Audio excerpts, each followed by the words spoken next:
Hello, everyone, and thank you for joining our webinar Wednesday today. My name is Kelly Hall, and I'm the marketing coordinator here for ALS North America. Our presenter today is Ms. Michalchuk. Michelle received her Bachelor of Science degree in biochemistry from the University of Manitoba. She has more than 20 years of laboratory experience and has been involved in sample preparation and analysis for most of the tests offered by the ALS Winnipeg Organic Section. Also, she is actively involved with Manitoba Environmental Industries Association. And currently, Michelle is the primary environmental analyst. Today, Michelle will be discussing how THM and HAA formation potential and simulated distribution system samples are handled in the laboratory and the value of this type of testing. Feel free during this presentation to use your chat box, ask a question, or raise hand features to ask questions. Michelle, thank you for taking your time today to deliver this presentation. I will go ahead and turn it over to you. Thank you, Kelly. Good morning, everyone. As Kelly said, I'm Michelle Michalchuk, and I'm one of the senior analysts in ALS Winnipeg's Organics Department. Today, I'm going to be presenting about THM and HAA formation potential. The purpose of my talk today is to provide information about THMs and HAAs and testing for THM and HAA formation potential. I'll be discussing why this type of testing is useful, how samples are processed in the laboratory, and the type of data you will receive when requesting these analyses. Chlorination is a commonly used and effective method for disinfecting water supplies, but chlorine can also react with naturally occurring organic matter and halide salts present in water to produce undesirable disinfection byproducts, including trihalomethanes, THMs, and haloacetic acids, HAAs. To begin with, we need to define what we're talking about when we discuss THMs and HAAs. Both groups of compounds are halogenated organic compounds. THMs typically refers to a group of 4 halogenated organic compounds: chloroform, bromoform, bromodichloromethane, and dibromochloromethane. This is the group of compounds ALS Winnipeg reports as THMs. HAAs are a group of halogenated organic acids. ALS Winnipeg reports monobromoacetic acid, monochloroacetic acid, bromochloroacetic acid, dibromoacetic acid, dichloroacetic acid, and trichloroacetic acid on their HAA analysis. Why is there interest in testing for THMs and HAAs? Compounds within the THM and HAA groups of compounds are considered possible carcinogens for humans. Both Health Canada and the US EPA have guidelines regarding the maximum levels of THMs and HAAs that may be present in water used for human consumption. However, it's important to keep in mind that the health risks of consuming untreated drinking water are considered far greater than any possible risks associated with THMs, HAAs, and other disinfection byproducts. What are the benefits of formation potential testing? Determining the potential for forming THMs and HAAs is a useful tool in evaluating water sources and water treatment processes. Formation potential testing can help to establish what type of treatment is needed to achieve safe THM and HAA levels in a water source. The image on screen is Shoal Lake, which is the raw water source for the city of Winnipeg's drinking water. Formation potential testing can help to predict THM and HAA concentrations in distribution systems and can help to evaluate if a treatment process that's in use is controlling THM and HAA formation as expected. THMs and HAAs can act as disinfection byproduct indicators. When water is disinfected with chlorine, THMs and HAAs typically form at higher levels than other disinfection byproducts, also known as DBPs. As such, THMs and HAAs can be used as indicator compounds for other disinfection byproducts. If a water source has the potential to produce high levels of THMs and HAAs, it will likely produce high levels of other disinfection byproducts as well. If a treatment process reduces THM and HAA formation, it will likely reduce formation of other disinfection byproducts as well. A very brief explanation of formation potential testing is that samples are chlorinated, incubated, then analyzed to determine the levels of THMs and/or HAAs formed. In the laboratory, there are a number of variables that must be carefully controlled in order to obtain meaningful and reproducible results for THM and HAA formation potential. Temperature, reaction time, chlorine dose, residual chlorine, and pH all impact THM and HAA formation. THM formation will be enhanced by elevated temperature, greater reaction time, more alkaline pH, and increased concentration of free chlorine residuals. THM formation tends to level off at free chlorine residual concentrations of 3 milligrams per liter and above. There are standard conditions that are used for formation potential testing. Under standard conditions, samples are buffered at pH 7 plus or minus 0.2, chlorinated with an excess of free chlorine, and incubated at 25 plus or minus 2 degrees Celsius for 7 days. The target is to have 3 to 5 milligrams per liter free chlorine residual at the end of the 7-day incubation period. After 7 days, samples are quenched to stop further THM or HAA formation. The standard formation potential incubation conditions that we use for testing are based on American Association for Public Health Method 5710B, formation of trihalomethanes and other disinfection byproducts. Usually when we talk about THM and HAA formation potential, we are referring to THM and HAA formation potential testing conducted under standard conditions. THM and HAA formation potential testing conducted under standard conditions is often abbreviated THM and HAA FP.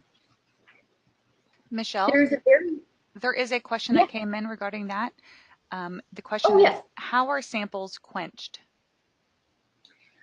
We use 2 different reagents depending on if we're analyzing for THMs or HAAs. We use sodium sulfate for THM analysis and ammonium chloride for HAA analysis. Perfect, thank you. That is all the questions at this time. Okay, so there is a variation of formation potential testing called simulated distribution system testing. This is a modified version of formation potential testing where the incubation conditions are adjusted to reflect the conditions in a real-life water distribution system that our client is planning or testing. The client can provide instructions for the chlorine dose to be used, pH, incubation temperature, and incubation time frame in order to match the distribution system that they are working with in terms of planning or testing. When submitting samples for THM and HAA simulated distribution system testing, please discuss the incubation conditions that you need with the lab prior to submitting samples. We make every effort to match the distribution system conditions that our clients are working with, but we need to make sure that we can accommodate the request or discuss suitable options. A few examples are, obviously, we can offer incubation at 25 Celsius because that's what's used for standard incubation conditions. We also have incubators available at approximately 20 degrees, approximately 10 degrees, and refrigerated conditions. What are the differences between formation potential testing and simulated distribution system testing? THM and HAA formation potential standard conditions aren't really intended to simulate real-life water treatment processes. The chlorine dose that's used in standard conditions is higher than would typically be found in a water treatment plant. THM and HAA formation potential testing is instead intended to estimate the concentration of THM and HAA forming precursors in raw water and to help measure the effectiveness of water treatment processes for removing those THM and HAA forming precursors. Simulated distribution system testing, on the other hand, is intended to closely match the conditions in an actual distribution system being planned or tested. THM and HAA simulated distribution system testing is intended to estimate the actual THM and HAA levels that will be present in a real distribution system. So, what happens in the laboratory when you submit a sample for formation potential testing? In the lab, we take initial pH, free chlorine, and total chlorine readings on your sample. A subsample is buffered at pH 7 plus or minus 0.2, dosed with a prescribed amount of chlorine, and incubated at 25 Celsius for 4 hours. After the 4-hour test incubation, the chlorinated sample is titrated to determine precisely how much chlorine was consumed by the sample during the 4-hour test incubation. The amount of chlorine consumed by the sample during the 4-hour test incubation is used to calculate how much chlorine to add to the sample for the 7-day incubation period.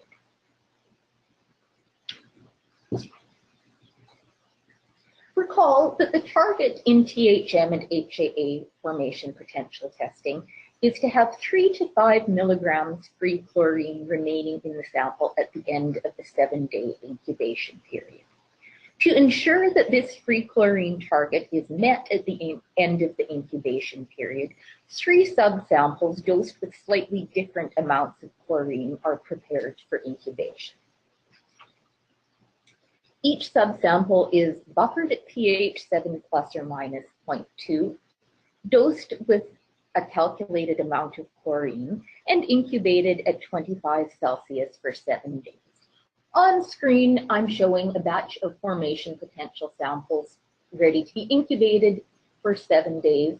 We use a small oven for our standard condition incubation. Michelle, we have one additional question that just came in. Sure. It is chlorination with chlorine gas or hypochlorite? With hypochlorite, we purchase a concentrated solution and dilute it for dosing our samples. Perfect. That is all the questions at this time. Okay. At the end of the 7-day incubation... Attention inorganic, you have an emergency sample ready for pickup. Attention inorganic, you have an emergency sample ready for pickup. Sorry about that. At the end of the 7-day incubation period, free chlorine readings are taken on each of the subsamples. The subsample with residual free chlorine closest to the 3 to 5 milligram per liter target is quenched to stop further THM and HAA formation and sent on for THM and or HAA analysis. On screen, I'm showing an example of our free chlorine reading. The bright pink color indicates a fairly high free chlorine level, probably about 4 milligrams per liter. In simulated distribution system testing, many of the same things happen in the laboratory, but there are slight differences.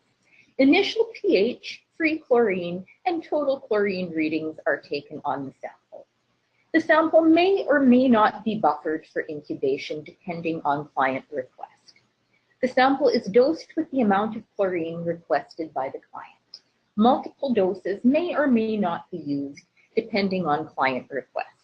And incubation temperature and time frame is as indicated by the client.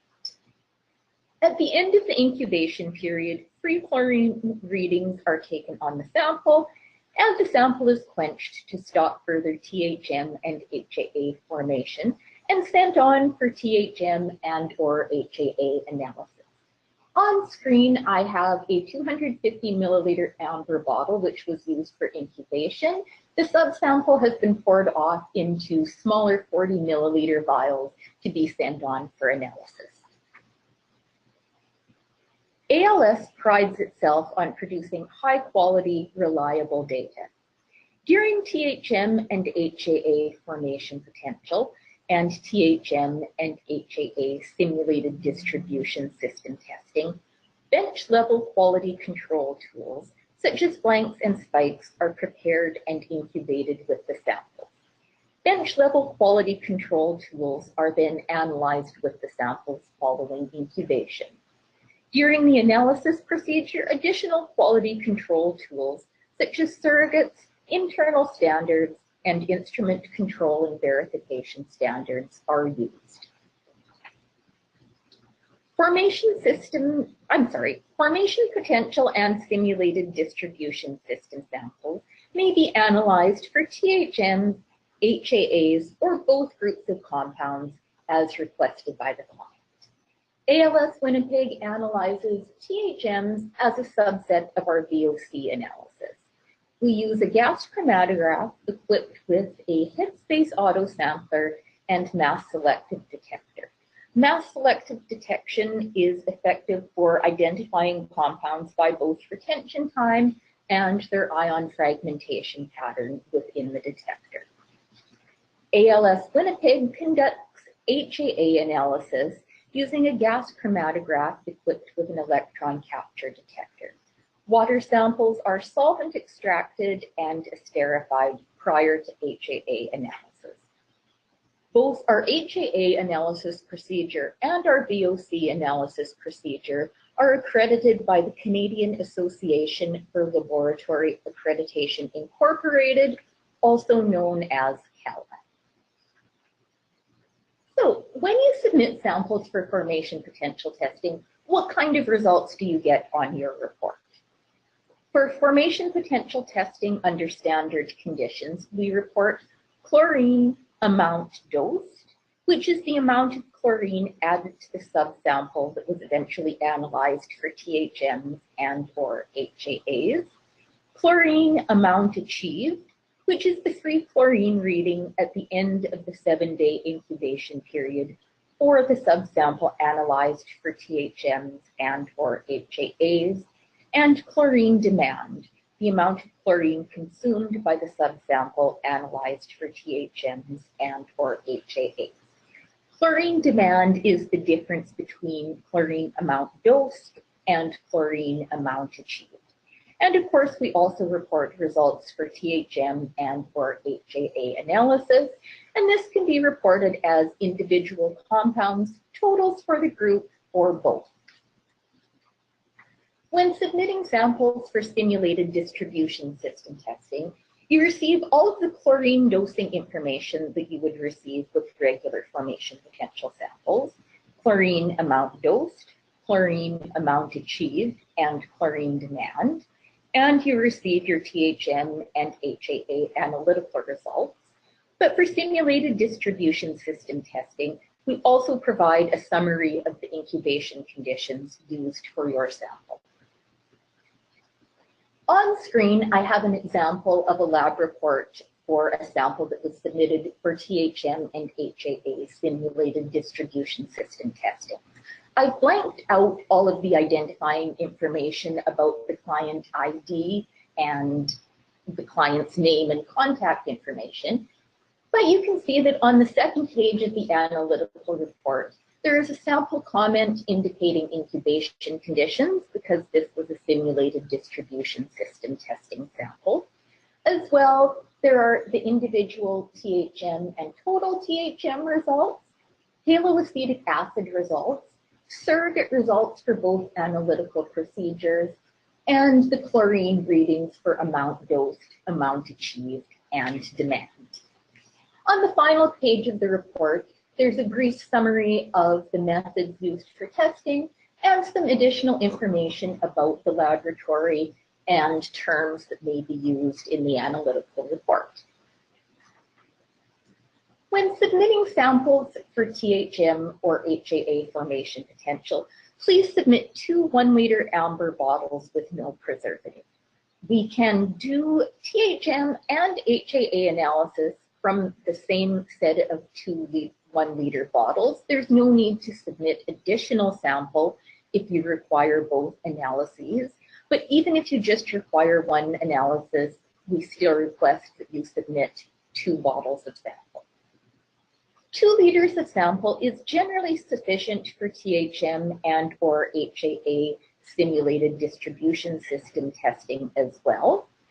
Please avoid having headspace in your sample bottle, particularly if you're submitting a sample that is already chlorinated. And samples should be kept cold at approximately 0 to 6 degrees Celsius, but they shouldn't be frozen because the sample bottles are glass, so they need to be kept above freezing to avoid breakage. Hold time for formation potential testing is 24 hours from sampling to the initiation of the 7-day incubation period. Due to the 4-hour test incubation, the laboratory needs to receive formation potential samples within approximately 18 hours from sampling in order to be able to meet hold time. And the hold time that we use for formation potential testing is based on our reference method, APHA 5710. When sampling outside of southern Manitoba, it can be difficult, if not impossible, to get samples to the lab within hold time. We do realize that, and we will process samples past hold time with client consent.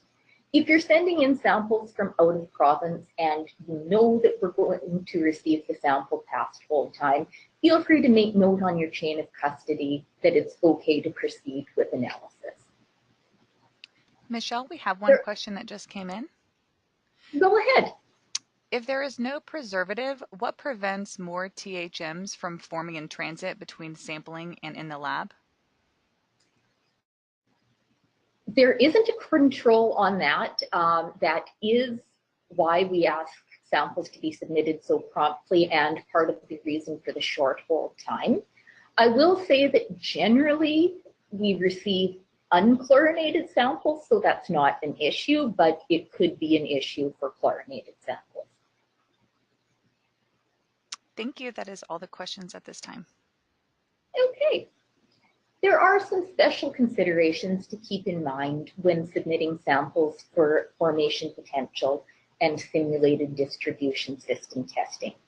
Due to the time-consuming process for preparing samples for incubation, as well as the short hold time, the lab does request prior notification for THM and HAA formation potential sample submissions. This is so that we can be prepared to process your sample as quickly as possible when it arrives at the lab. Also, as I mentioned, please discuss incubation conditions for simulated distribution system submissions with the lab prior to submitting samples. This is to ensure that we can match the conditions that you're requesting and that we have all the information that we need, such as what pH you want to use, what incubation conditions you want to use, and the chlorine dose that you need, so that we can process your sample quickly when it arrives at the lab. On your chain of custody, what analysis do you need to request? For formation potential testing, request THM FP, HAA FP, or THM and HAA FP. For simulated distribution system testing, request THM SDS, HAA SDS, or THM and HAA SDS. If you have any inquiries about formation potential or simulated distribution system testing, feel free to contact your local account manager or an ALS Winnipeg account manager. On screen, I have the address and the main switchboard phone number for ALS Winnipeg. Thank you for your time and your interest in formation potential testing. This is the end of my prepared presentation. Are there any further questions? Thank you, Michelle. Yes, we will go ahead and open it up for questions. Remember to please use either the Ask a Question box or the Raise Your Hand feature. And we have one person with a raised hand, so I will go ahead and mute you and unmute you.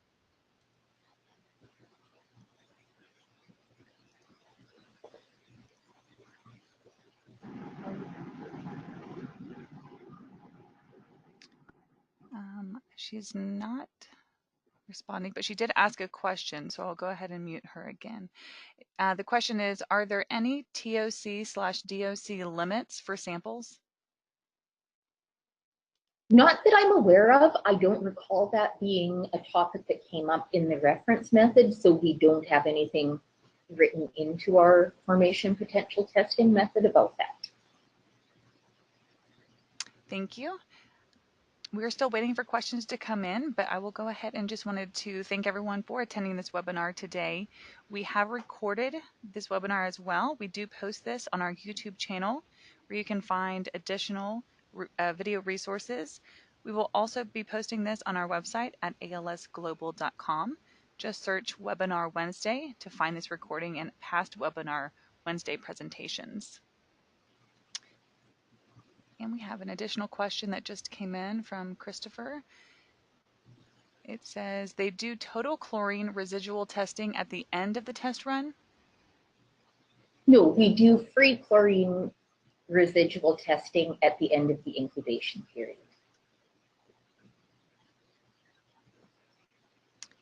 Thank you. We are still waiting for some questions to come in. Also, you can follow us on our LinkedIn page. We do post future links, links to our future webinars.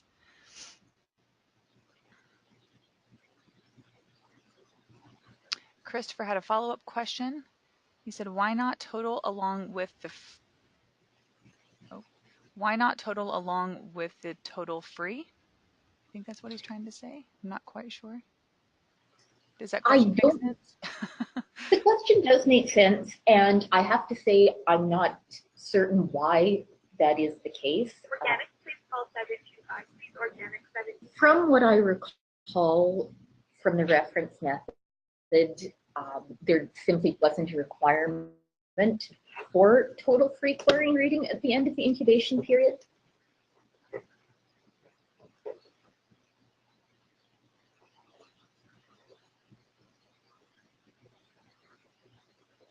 I do not see any additional questions. Christopher, if you do have a follow-up to that, feel free to type it in, or you can raise your hand.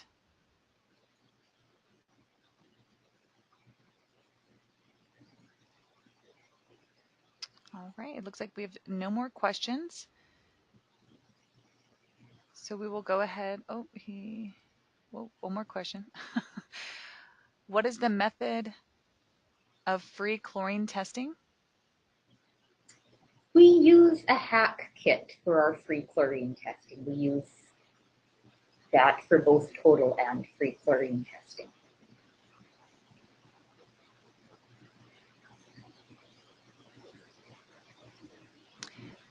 Perfect. And we have people requesting your email address. We can go ahead, and the ones who would like Michelle's email address, I will go ahead and email personally. So if you do have that request, feel free to email me, and I will go ahead and send that information your way. And one last question from Christopher. It says, how do they ensure primary disinfection in ammonia-rich atmosphere? I'm sorry, I have to say I don't entirely understand the question. Would he be able to elaborate a little bit? We will see if he does. If not, he says the interferences in the hatch kit or HACH kit.